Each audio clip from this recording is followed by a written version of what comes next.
বিসমিল্লাহির রহমানির রহিম। দেশনেত্রী বেগম খালেদা জিয়া বেশ কিছুদিন থেকে অসুস্থতায় ভুগতেছেন।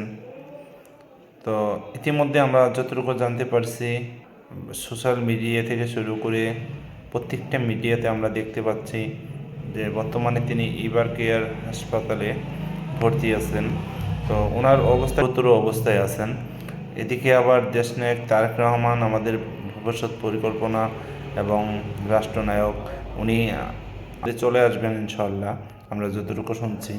তো সবাই আমরা একটু দেশবাসী, আমরা দেশে বাইরে যারা আছি সবাই আমরা দেশনেত্রী বেগম খালেদা জিয়ার জন্য আমরা একটু দোয়া করব।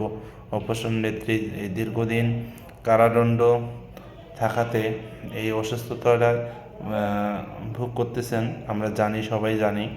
সবাই আমরা একটু প্রাণ খুলে মন খুলে একটু দোয়া করব দেশনেত্রী বেগম খালেদা জিয়ার জন্য।